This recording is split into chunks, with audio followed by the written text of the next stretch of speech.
So to all of you, good afternoon to all. Thank you for coming to the first lecture of the Aesthetic Forum at the beginning of its autumn part. As you perhaps know, this event is public and supported by Society for Aesthetics in Slovakia and the Institute of Aesthetics and Art Culture at the Faculty of Arts, University of Prešov, Slovakia. Please note that the Aesthetics Forum is recorded by default and the recording is then publicly available. After the lecture, there will be a discussion part, so you can post your question in the chat directly, or you can wait for Q&A part and raise your hands then. I especially welcome our today's speaker, Yevheniia Butsykina. Somebody's coming. Now I do not see the pop-up. Okay. Yevheniia is assistant professor at Taras Shevchenko National University of Kyiv, Ukraine, at the Department of Ethics, Aesthetics and Cultural Studies at Faculty of Philosophy. She has completed her PhD in philosophy with the dissertation Georges Bataille's Concept of Transgressive Experience, Aesthetic Analysis. And she is publishing on aesthetics, the history of culture, cultural studies, design history and theory, with a particular interest in design and cultural studies, environmental and everyday aesthetics. Yevheniia is a member of Society for Aesthetics in Slovakia. Her areas of specialization are environmental and everyday aesthetics, design and cultural studies, philosophy of Luther, and Bataille's aesthetics ideas. The title of today's lecture is Public and Private in a Post-Soviet City, Aesthetics Aspects. Yevheniia, welcome. The floor is yours. Thank you. Hello, everyone. I'm very glad to be here. I would like to thank the Society for Aesthetics in Slovakia and Adrian Kvokachka personally for inviting me to take part in this aesthetics forum. So today I want to talk about a problem that have been worrying me for a long time. This is the specificity of the urban landscape of Kyiv, the city in which I live. I draw your attention to this city not as a unique one, but as a rather typical Ukrainian city, which is in the historical period of its development, which can be described as post-Soviet. One of the obvious aesthetic characteristics of such a state is, in my opinion, the collision of the private and the public. To begin with, so here is the short plan of my speech. First of all, I will show you a number of photos that I took while walking in the Kyiv city.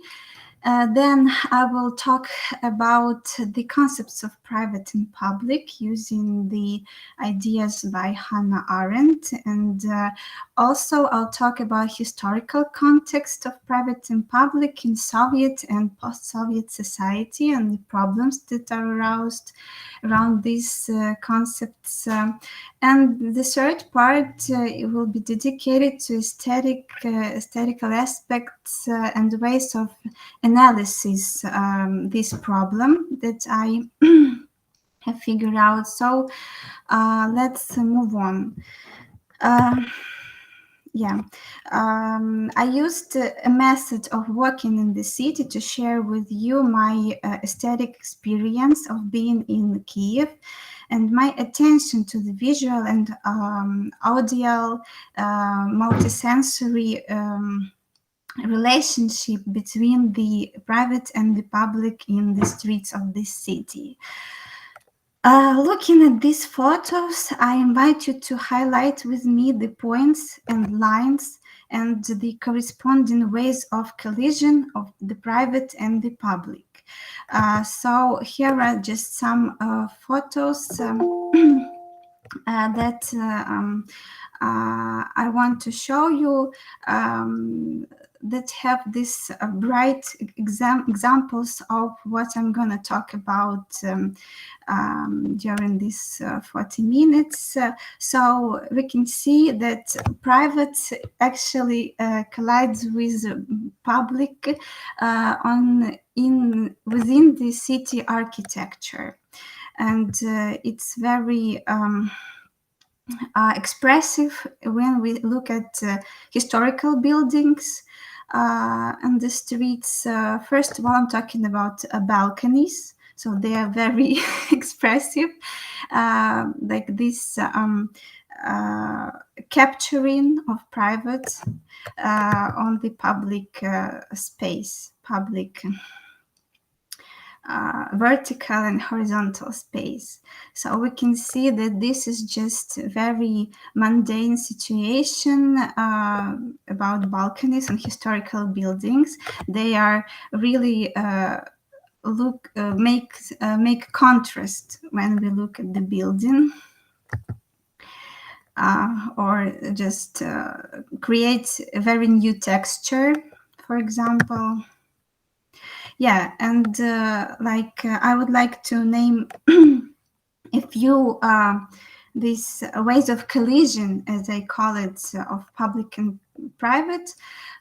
Maybe I can use the term of privatization of public space.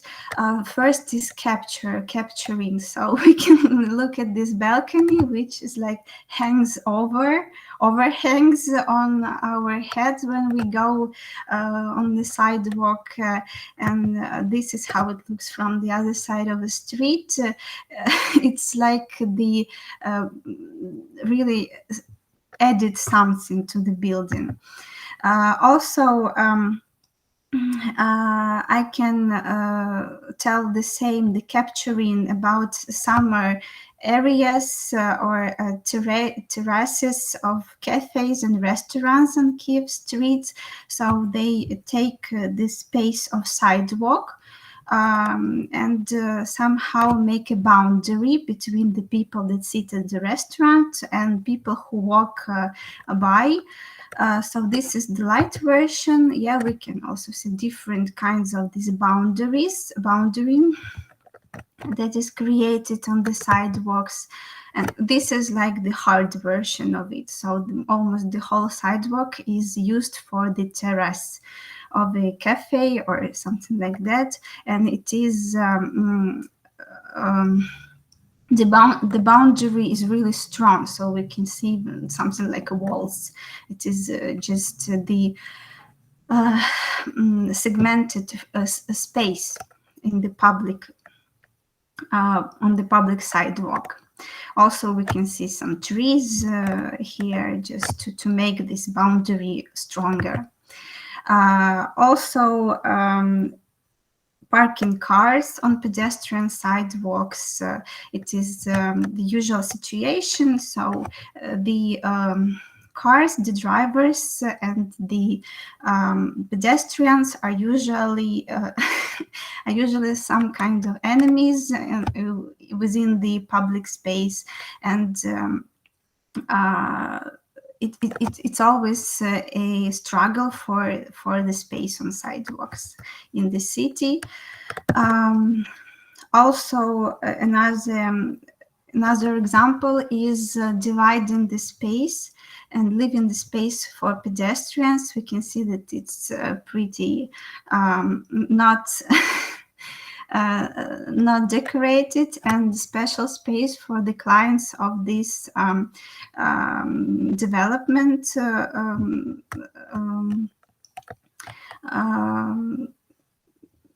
firm. So they also took some space for the cars, for the owners of vehicles. Another way of collision is fragmentation. So we can see that the fragments of buildings, they like separated visually because some people want to warm their spaces and they use this special decorative elements. So the building becomes totally fragmented. they lose their unity, their wholeness, and also we can see different windows, new balconies with glass, and conditioners, and showcase of some beauty salon. So all these elements, they turn the building in something fragmented, divided on separate pieces, visual pieces, so we cannot take the whole picture of the building. We have something, we have a ruined puzzle. So it's like zoom in of this fragment of a building. Also this example of what I call fragmentation. So it's visual texture fragmentation of the building, or also the showcases of different basement floors with different designs of the facades of buildings that are deliberately contrast with the building in which they are located. So this is like always a contrast. The owner of this shop or a cafe or anything else want to do something in radical way different from the building that he is that he is implemented in. And the third way of collision is layering, as I call it. So it's like painting the basement floors of buildings in a different contrast color, visual, coloristic, and textural layering of the building. So we can see that these basement floors are always contrastly different from the other part of the building, and they create something like visually looks like layers of the building. So building is fragmented, sometimes it's fragmented and layered, and etc. So it's total fragmentation of a building, of some kind of whole picture, whole image of the street, of this part of cityscape. And the last example is invasion of private narratives in public art, in the form of public art. So here are some very expressive examples.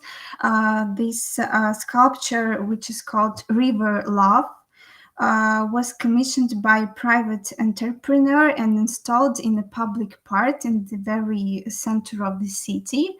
Actually, it's near the university where I work in. So it was like totally private initiative, or even better, a private entrepreneur ordered a sculpture dedicated to his parents, and he got it installed in public city park.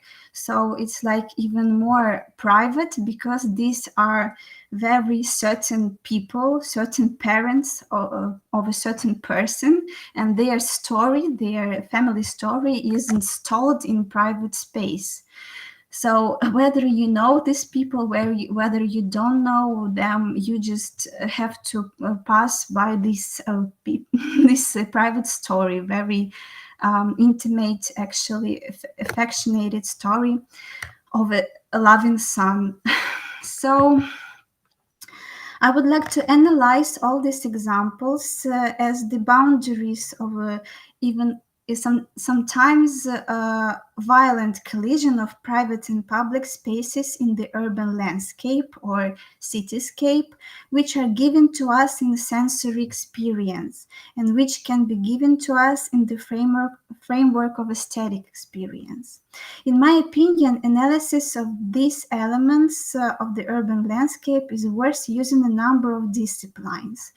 history, social and political philosophy, urban studies, cultural studies, visual culture, material culture, design studies, and others.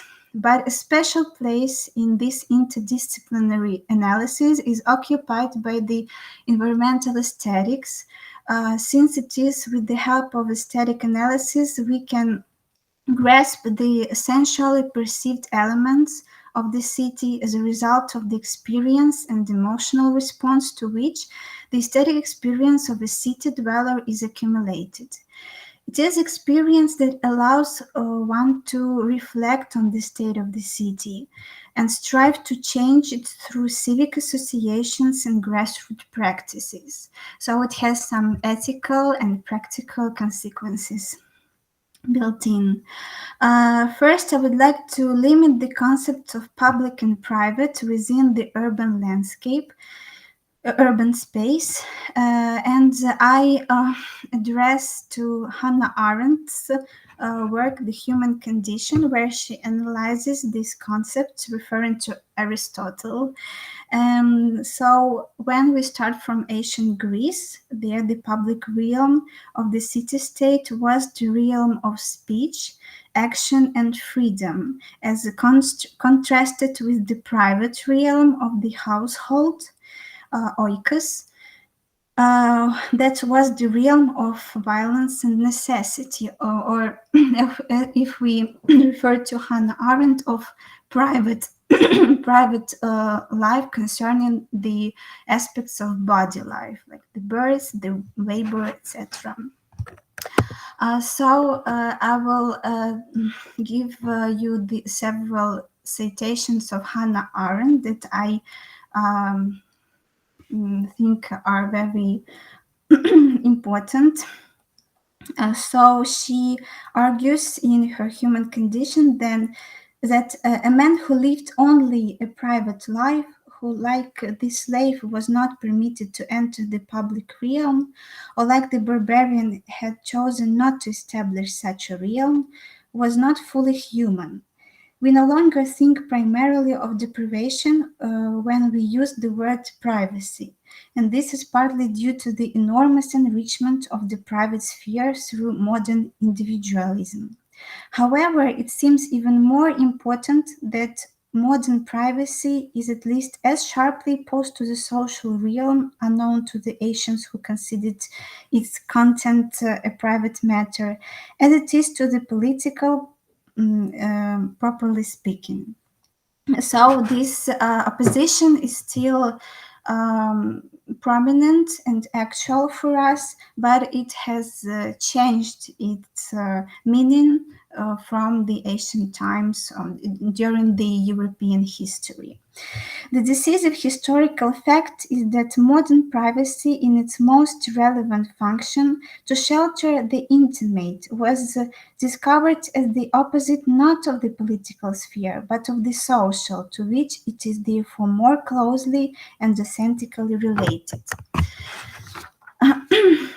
The public realm, in other words, was reserved for individuality. It was the only place where men could show who they really and inexchangeably were. It was for the sake of this chance and out of love for a body politic that made it possible to them all that each was more or less willing to share in the burden of jurisdiction, defense, and administration of public affairs. Only the existence of a public realm and the world's subsequent transformation into a community of things which gathers men together and relates them to each other depend entirely on permanence. So this public sphere transcends the lifespan of mortal man. It is more than life. It is about the future and the past, about the tradition bigger than individual life. The privation of privacy lies in the absence of others. As far as they are concerned, private man does not appear, and therefore it is as though he did not exist. Whatever he does remains without significance and consequence to others, and what matters to him is without interest to other people. So this is the specificity of the private position. And the last citation, what is important to the public realm, citation concerning the opinion of Hannah Arendt about the Marxist idea of socialization of men and the new opposition of society and private life. So what is important to the public realm, however, is not the more or less enterprise and spirit of private businessmen, but the fences around the houses and gardens of citizens. The invasion of privacy by society, the socialization of men by Karl Marx, is most efficiently carried through by means of expropriation. But this is not the only way. Here, as in other respects, the revolutionary measures of socialism or communism can very well be replaced by slower and no less certain withering away of the private realm in general and of private property in particular. So we can see the Hannah Arendt's reaction to the withering away of the private realm. It was problematic for her concerning the experience of the 20th century and experience of totalitarian societies and the Soviet society, which we're talking about today. And I will now switch to the next stage, the modern meaning of private and public and their relations in the city landscape. So the next one who I'm gonna cite is Ali Madanipur, the professor of urban design, who focuses on the history and contemporary mix of the private and the public in the city.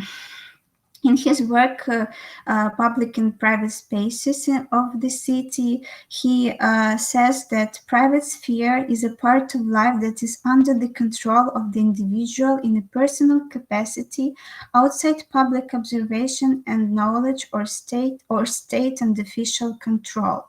Public sphere is protected from the external gaze. So it's the place of protection. Self-protection. It's really important that in modern city there is need for everyone to be protected from external gaze, to be not seen, to be hidden, and hidden is also the Hannah Arendt term. The concept of a public space that is used today is rooted in the modern notions that emerged in the 18th century, which saw society as a realm of contract and exchange among strangers.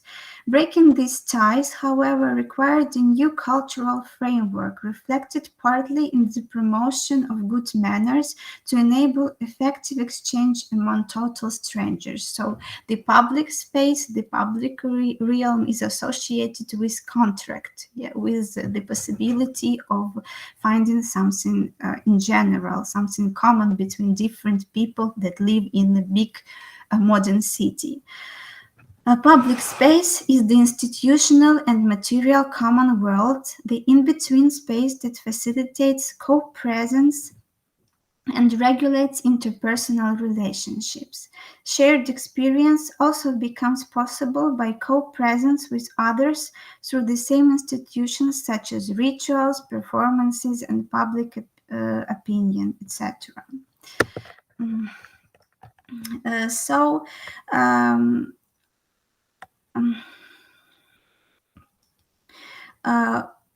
When we look at the public space, it is an examination of the relationship between particular and general, personal and impersonal. The modern city is the place where many-sided truths coexist and tolerance of different opinions is practiced. the city becomes an aesthetic display for sale, and the public spaces become an integral part of this privatization and commercialization. This is another characteristic of modern city and public space in this city, such a city. Public sphere within after the industrialization is considered to be a social capital, an important part of civil society which can promote cohesion and prevent further fragmentation and atomization. So that's what's actually is happening in Kyiv nowadays. And this is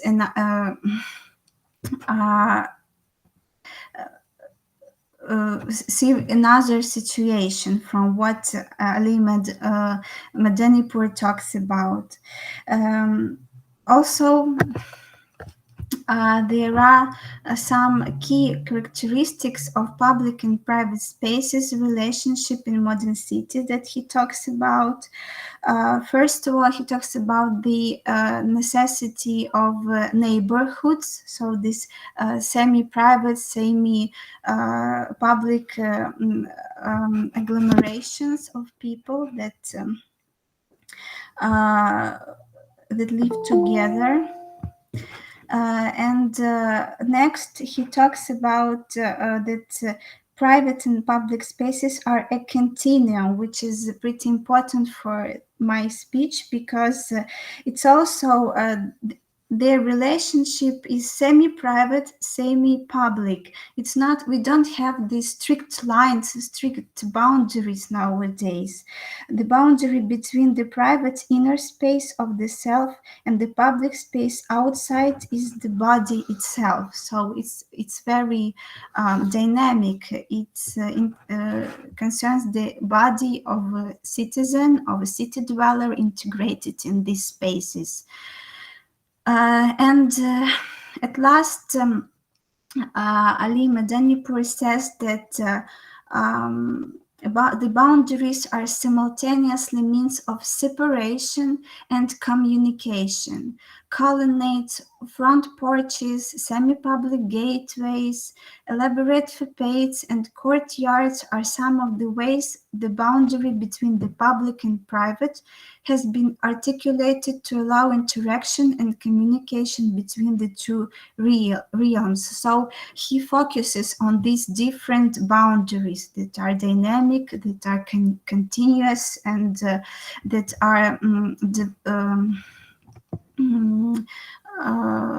connected with the person of its her or his moving, her way of life, style of life, etc. So it's important for me to cite this because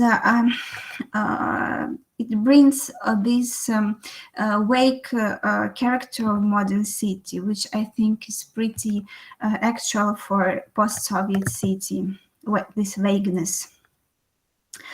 And talking about post-Soviet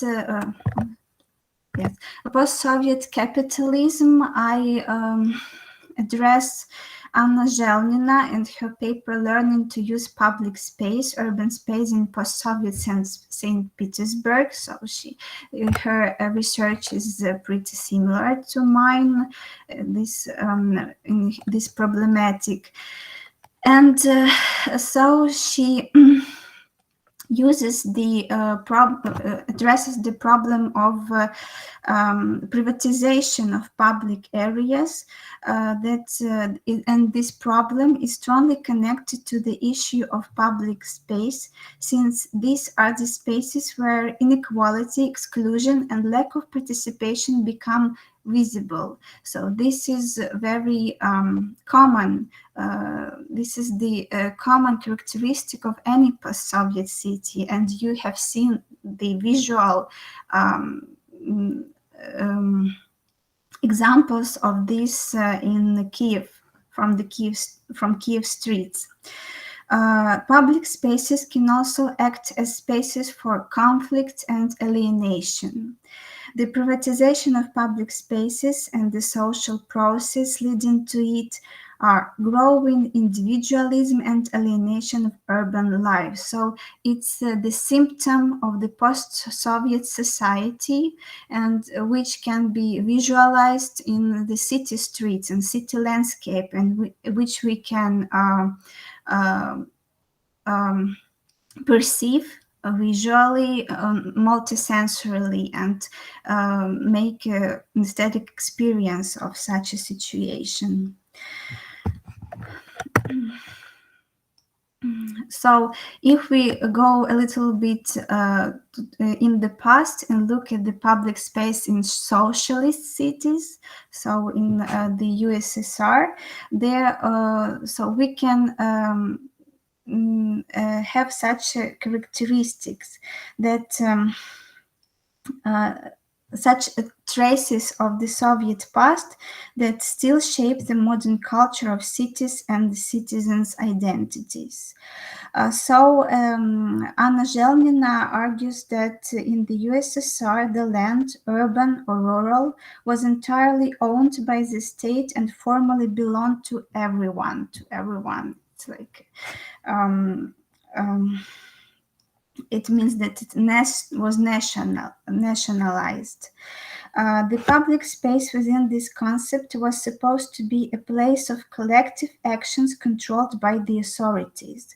The uncontrolled gathering of people in the central open spaces were undesirable, and every social interactions of city dwellers were pushed into the private domains, such as kitchens, garages, and backyards. The open city space thus has become the no one's space rather than everyone's. And if we talk about these communal apartments where different families were situated, so it was like common space and no one's space at the same time. That's why no one really cared about these apartments, about these spaces. If it's not yours, you don't really care about it. It's the symptom of alienation. The person, the citizen, the dweller doesn't care about the space where he or she lives in. Because the spaces belong to the state power, pushing away the undesirable forms of everyday life. And she cites the Norwegian anthropologist Nielsen, who used this metaphor of Prospect Avenue as a place which represents civilization, and dvor, backyard, is a place where people actually live and interact. And there is a general split of life into private and public, which has spread onto the city space as well. The open spaces of the city did not function as the public places, where stranger interaction and diversity are possible. So, looking at this past situation and contemporary situation of post-Soviet city, I argue that the legacy of the Soviet experience of staying in the city turned out to be traumatic for more than one generation of residents of Soviet and now post-Soviet cities. In the Soviet city, the public pushed the private to the borders and deprived the majority of urban residents of high-quality private space, as well as private life in general. As a result, after the collapse of the USSR, the private was elevated to the status of cult. And with all their might, residents of post-Soviet cities tried to expand their private space at the expense of the public one. This was reflected in the aesthetic characteristics of the urban landscape, which acquired the characteristics of eclecticism and chaos. A large balcony, a comfortable large car, a personal private space, they have become symbols of a successful life in the city, of a city dweller. The more a person fenced himself or herself off from the public in an everyday city, the better his or her life is. This influences the formation of a consistent and procedural experience of life in the city as a public space.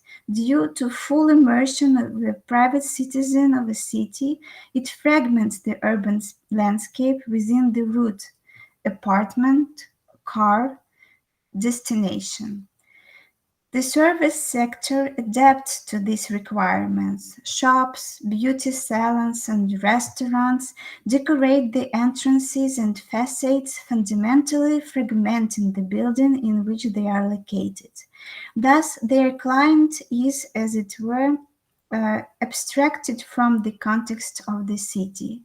The scale of a city, district, street, and even a single building is reduced to the entrance to the institution, which is most conveniently accessible by car.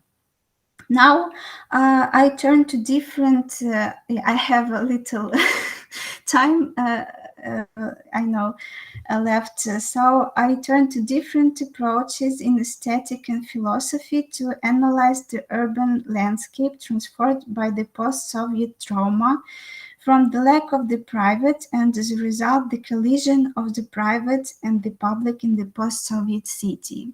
So I know that I have not much time left, and I will just click through these approaches, mention them, and some prominent representatives and ideas, so that to share with you. So the first is cognitivism in environmental aesthetics. The representative is Alan Carlson, of course, and I would like to underline his idea of landscape ecology method while analyzing the cityscape, and he proposes to analyze this natural human environment, so like combining the natural environment and human environment, and use the same methods, cognitivist methods, while looking at such an experience. And also he accentuates that on functionalism of such an analysis. So this all should be functional for us to change the cityscape as a result. Also, Pauline von Bonsdorff, she talks about habitational perspective of cityscape aesthetic analysis, where we should combine the history and imagination. So it's like the combinatoric approach between cognitivist and non-cognitivist environmental aesthetics. Also, we should look at cityscape as changeful and continuous, and she uses the ecological psychology approach by James Gibson, and his key terms of affordance, enticement, generosity, and recognizability, which are special openness of cityscape, of elements of streets, and forming the dynamic experience of the pedestrian, first of all. The next approach is concerning the term heterotopia by Michel Foucault, which is very crucial nowadays, and can be helpful in analyzing private and public spaces and their collision, their interaction in our city aesthetic experience. As Foucault uses these tells us about other stories that, along with or in spite of big narratives, create an alternative image of the world. heterotopia, as Michiel Dehaene and Lieven de Cauter say in their paper Heterotopia in a Post-Civil Society, these spaces, other spaces, embodies the tension between place and non-place that today reshapes the nature of public space. And also they provide the mechanism of opening and closing. So there's also the concentrate of these boundaries of differences between places, and this is crucial for appreciating of public and private, because we can see these other spaces, heterotopia, which makes us stop and stop our usual pace of life in the city and pay attention and think about what is actually happening. And different spaces nowadays can be called as heterotopia, not only cemeteries, as Foucault called it. So it's a perspective, way of analyzing, I think. Third one is phenomenology, of course, and ideas of Martin Heidegger, which are used by contemporary thinkers. So his concepts umzu, in order to, and the structures that are situated in the cityscape. Also Alltäglichkeit, or everydayness, as useful routines that city dwellers use while working in the city. Sorry, I have some one line.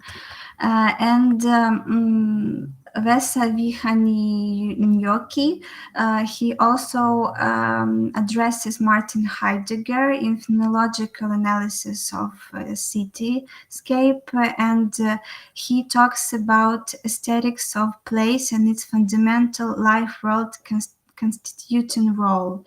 The embodiedness and the situateness, these are the key concepts that Vihanninjoki uses, and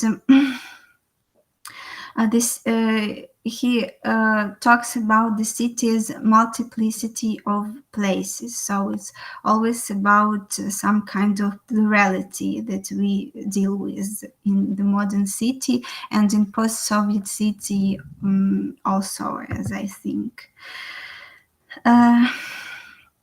Yeah, I guess I have to hurry up and talk about the next approach, somaesthetics, concerning the body experience and the body situatedness in the city. So David Macauley is the one that I addressed to, and he talks about the cruciality of urban strolls as the body practice that can help us in our aesthetic analysis that I actually practiced for this lecture, and the meaning of sidewalks as the special public-private space. So now it's this in Kyiv, it's a space of struggle, as I've said. It's very special experience of alienation sometimes, of not unity of the citizens. So like everyone is against everyone, like pre-contract situation. And also we should pay attention on dynamic background of the city space and of something that the premonition of our being in the city. And the last approach is engagement approach in urban aesthetics or everyday aesthetics. Of course, Arnold Berleant is the main representative.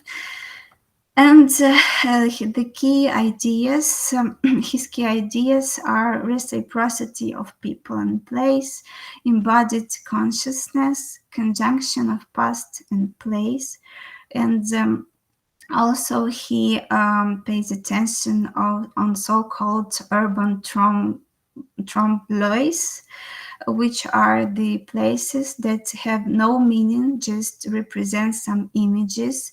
And in post-Soviet city and Kyiv as a case study, my case study, I think I paid attention on such spaces, trompe-l'oeils, in the cityscape, which actually tried to make an illusion of some other space, more elite, more luxury, etc. Just not the space which is somehow similar to the building, to the tradition, to the history of the street. And this is a symptom, as this creates a very special aesthetic impression. And his thesis that aesthetic of the city is an aesthetic of engagement. You have to be engaged in the city space to provide an aesthetic analysis. Sorry, I will move on just to hurry up. The last, to sum up, I would like to share with you some common characteristics of aesthetic analysis of urban landscape or cityscape, as Berleant calls it. So we should look at it, analyze it as a social special structure, and pay attention to historical and cultural references, as I did while talking about this post-Soviet context and Soviet past, socialist past. Also, we should combine object and subject relation. We shouldn't just concentrate only on subject or an object. Actually, aesthetic experience is in the center of our analysis. Body practices, city strolls, walking in the city, synesthetics, so this multi-sensory experience where I've showed you only pictures, so it's only visual, but also kinesthetic, auditory experiences. They are all combined in the city. And also such characteristics of aesthetic experience of the city dweller as continuity, interaction, and diversity, which are proposed by John Dewey, actually. So, human landscape perception, cognition, and values are closely related process, all of which act in human aesthetic experience. And I provide some bibliography. If you're interested, I can send it individually or provide just this list in some other way. Thank you so much for attention. I'm sorry for such a long speech. Thank you. Thank you so much, Yevheniia, for this interesting speech. The talk is full of information, so I suppose there are many questions to be raised. I can start before anyone else will raise the hand. I'll write the question directly to the chat, which is for the moment clear. So from these old theories, what are the what do you prefer? Because I see kind of more involvement into Berleant's way of thinking. You took it as the last part of all these theories. Is it something that works much better than other theories? I need to identify your position somehow. And my question follows the idea of continuity, because you were speaking about continuum, so something we can see, maybe kind of nostalgia for the past? Is it something present in Kyiv these days? So we are losing something um, in this process you described, and you show on these pictures, which were quite striking, like all these interventions into the public space, where I don't know how to say, like the rough taking, making like space for someone's private life. Let's say that. So two questions in one. Which theory is the preferable one? And are there any continuum that we are striving for? Thank you, Adrian. So the first question, this is very crucial question for me, because actually all these theories, they are very interesting for me, and I really struggle to provide some kind of combination, as well as interdisciplinary research, because I see that aesthetic aspect is very important, because it's our multisensory experience that we rely on, that is emotional, that is crucial to every citizen, and makes him pay attention and think and act. But all it should be provided with other disciplines, as I told on the beginning of lecture. And when I talk about all these approaches, I would start with engagement approach, as it's I don't know, maybe more comfortable for me, as I can say that. But I would like to move on and make it more complex, to combine different theories and approaches. But of course, I know that I have to be more strict in methodology, though I'd like to experiment in future. So I can't respond you in a concrete way. It's a process. It's a continuity for me in my research. And the second question about this continuum in the city. So this researcher Ali Madanipur, he uses the concept of continuum, talking about private and public spaces and their relation. And I guess he means that there are no strict boundaries in modern cities, so there are hybrid spaces in modern city. And so in the same situation is in Kyiv, because actually what is going on, these boundaries are so vague. As I showed you, the terraces of cafes with some flowers and plants situated and that functionate as boundaries. So are these plants boundaries or no? Is this the same place or another divided place? You're always perplexed with this situation. You never know where is your public space when you can do what people do in public space, or where you should stop and just make some other route. So you never know what is going on, what will happen to you on your route through the streets of this city.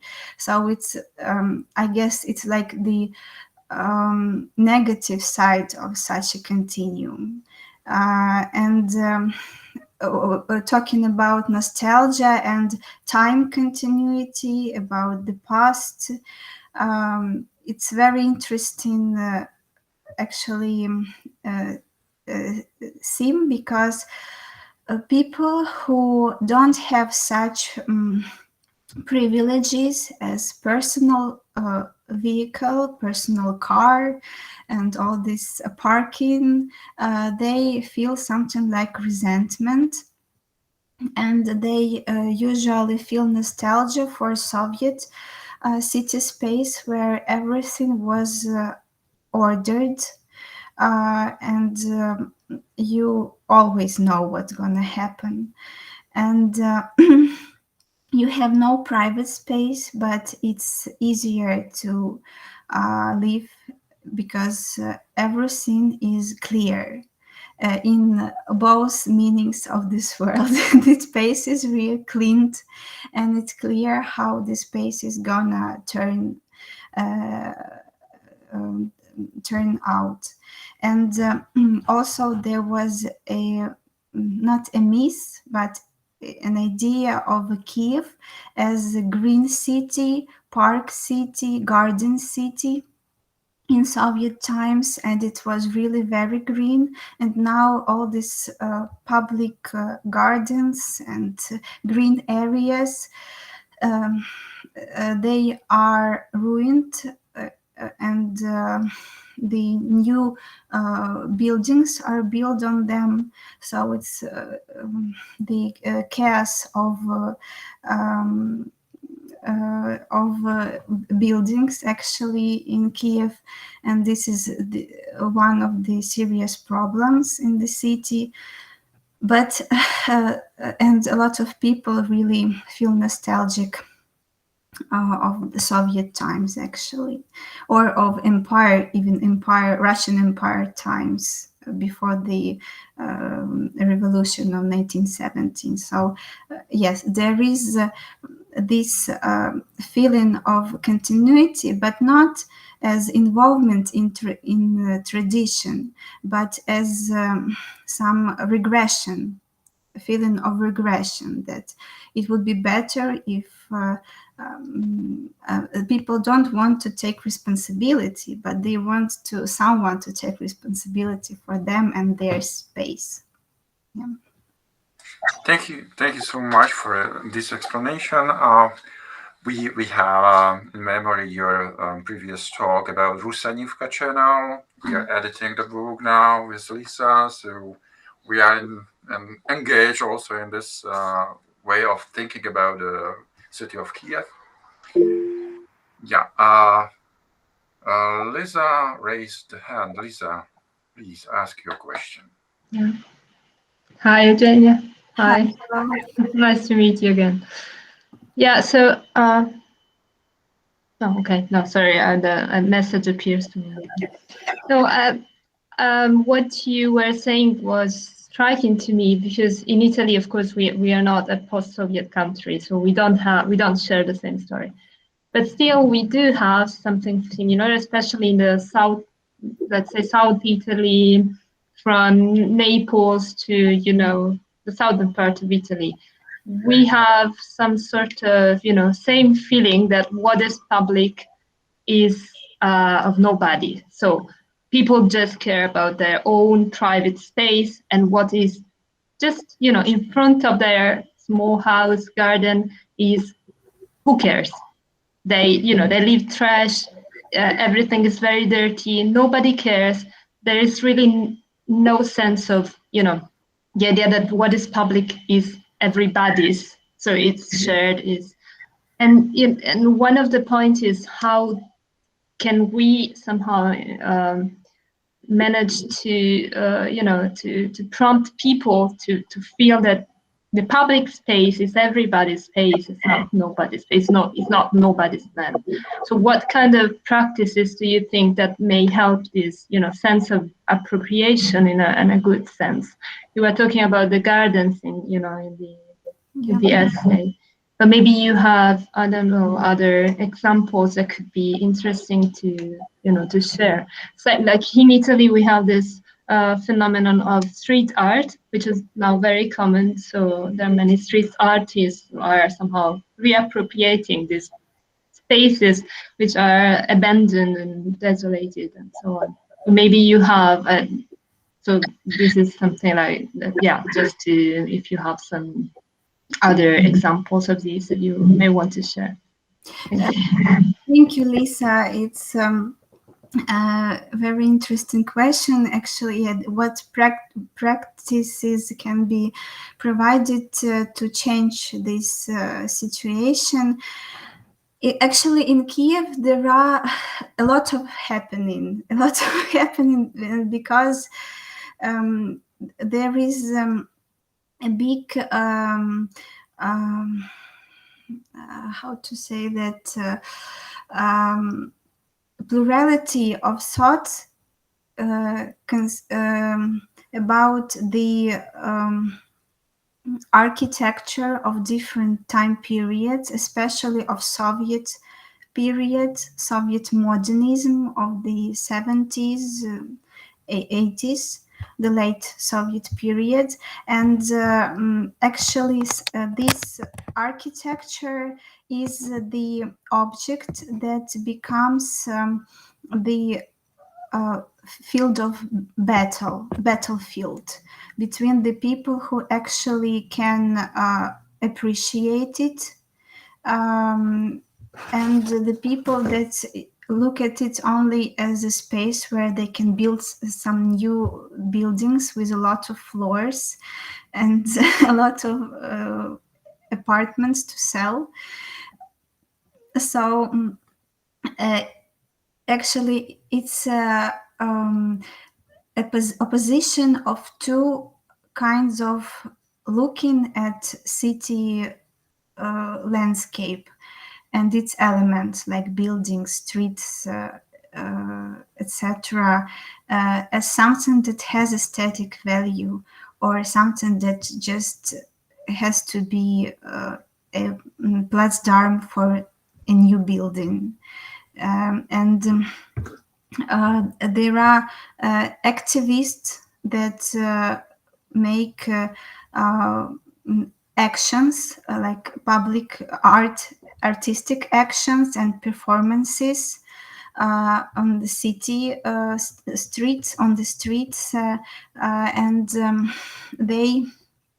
it was this summer there was a situation that very famous modernist Soviet building was supposed to be ruined by developers, but the activists, they just stopped it with their bodies, and they made some performances there and some artistic lecture program and cinema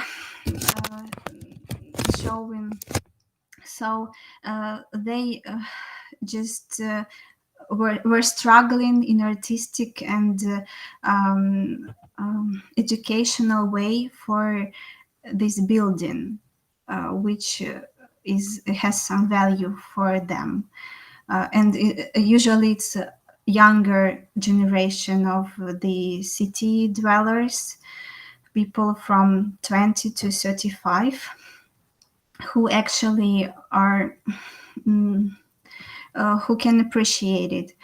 So I don't know if I answered your question, but in Ukraine, in Kyiv, it's these practices, they are like combats.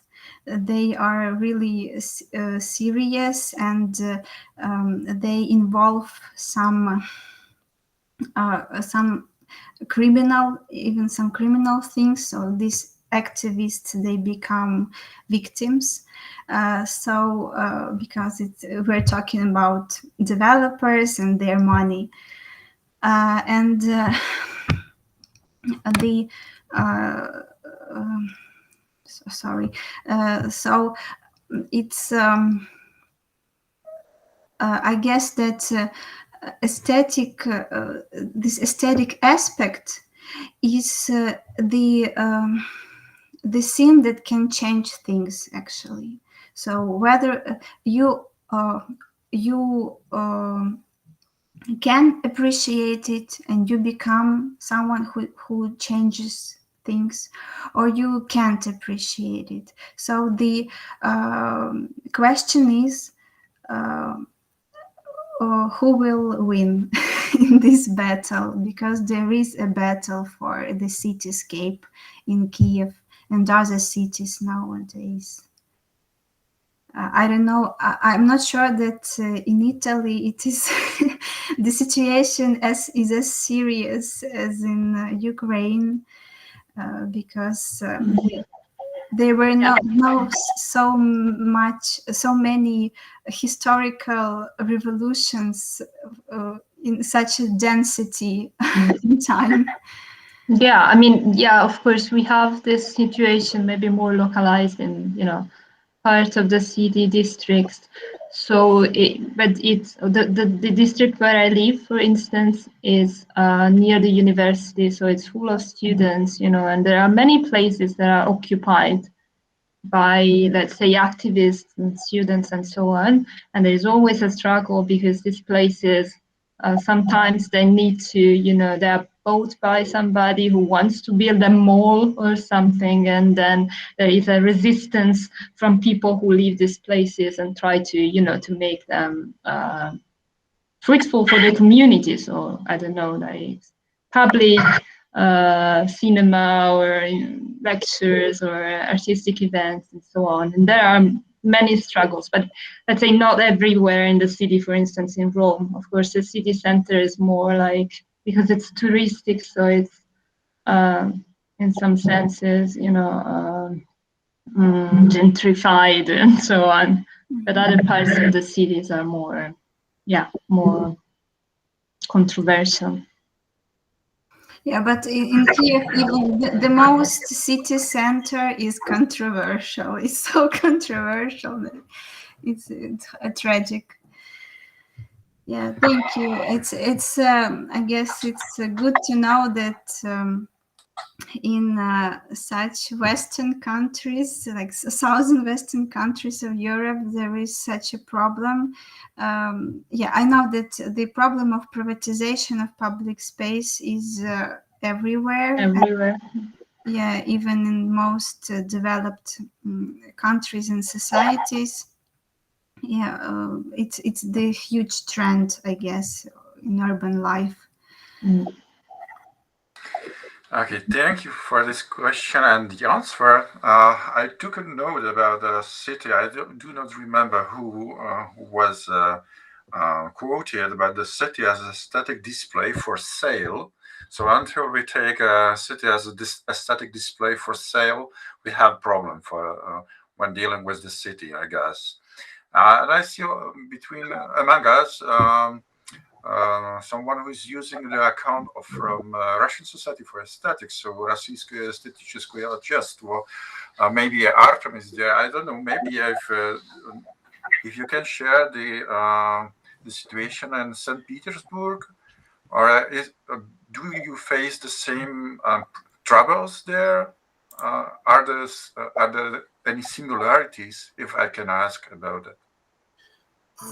Andrea, hello everyone. But I'm very sorry, but I have a sore throat and I can't speak. So I'm just ready to participate, just a listener. I'm very sorry. Okay, thank you, Artem. So get well soon. And yeah, let's move on. Are there any other questions from the public, from the audience? I open the chat. There's no question in the chat. Nobody is raising the hand. So I will ask another one, because you mentioned also that this interventions with public art and so on are kind of chaotic, but also eclectic. So I'm curious about this eclecticism you mentioned. So in which way is it possible to see any kind of intentionality with this comment, or I mean behind this exteriorization of private life space? Is there something we can start to think about, kind of conception of renovating the city? Because for the moment it's a chaotic one. So all these balconies with captures, you told, layers and so on. But there are some, I don't know, something, because eclecticism is something that is combining the styles or the forms. Do we have some common ground for this interventions?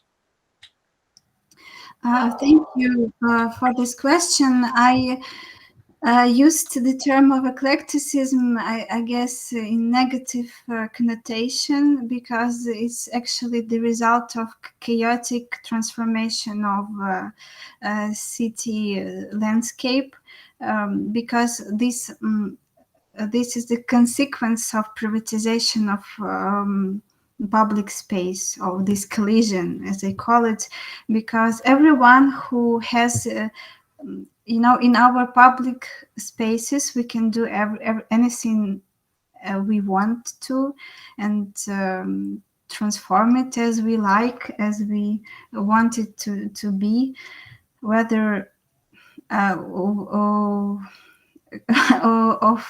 how our taste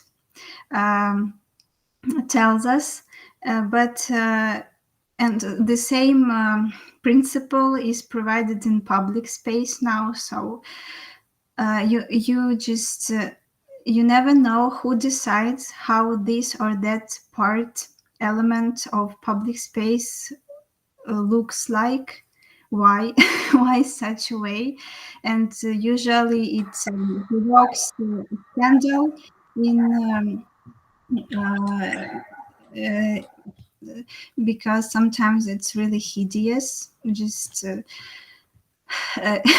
almost no one can find something attractive in these elements, but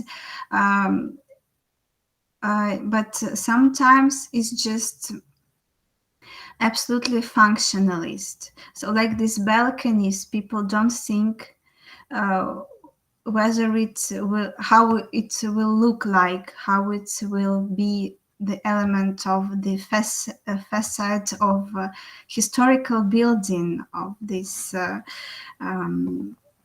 heritage, cultural heritage. They just think about cheap materials that they can use to make a balcony. So the cheapest material is used, and that's all. And there is no control of this, city city authorities. They don't do anything to punish such initiatives, and this is like the other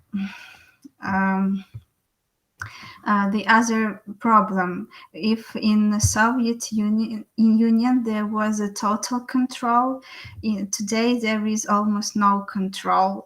No one decides what is good for the cityscape, what will look beautiful, attractive, and all other these kinds of aesthetic appreciating. So this is an eclecticism in a bad way, I guess, with no thinking about what is going on. Okay, thank you so much. Lisa, yeah. I was curious. So you mean there is no a plan for the town, at least for the center? There are no rules that prevent people from doing whatever they want to buildings?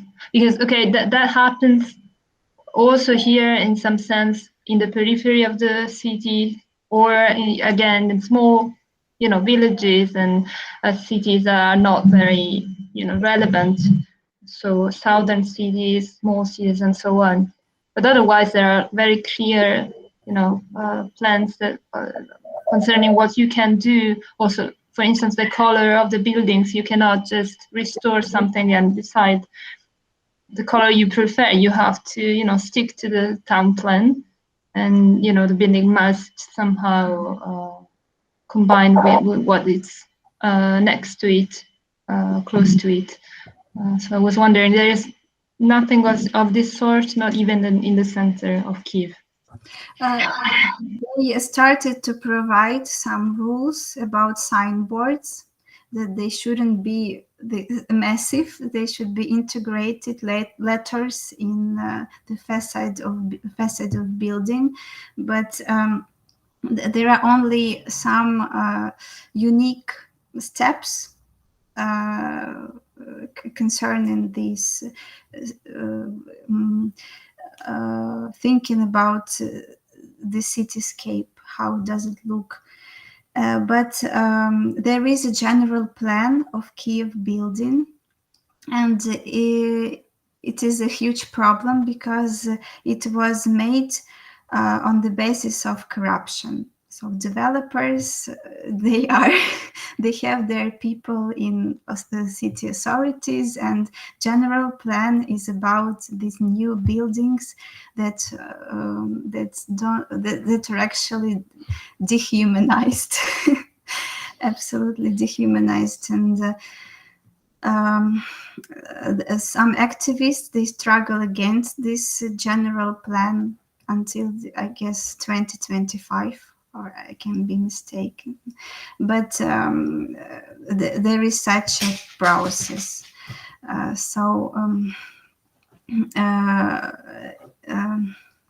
Only some few steps, few rules, but not in general complex systematic way. We can talk about Lviv. Or Lvov in Polish,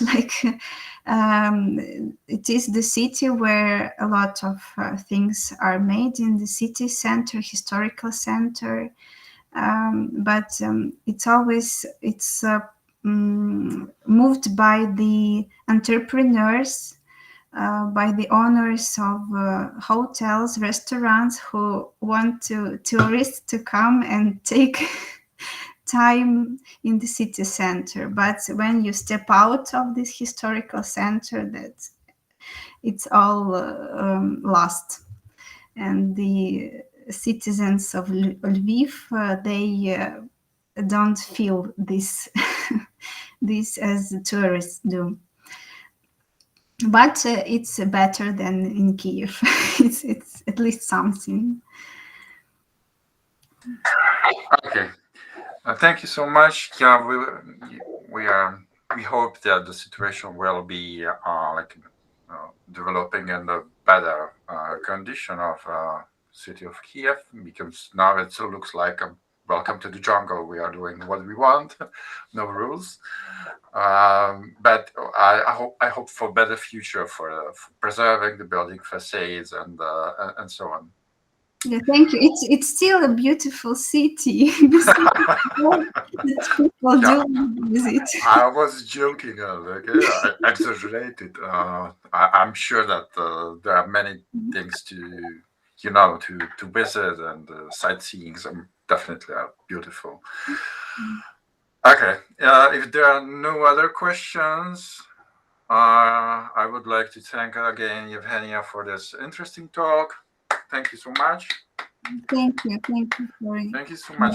Good luck with all this theory.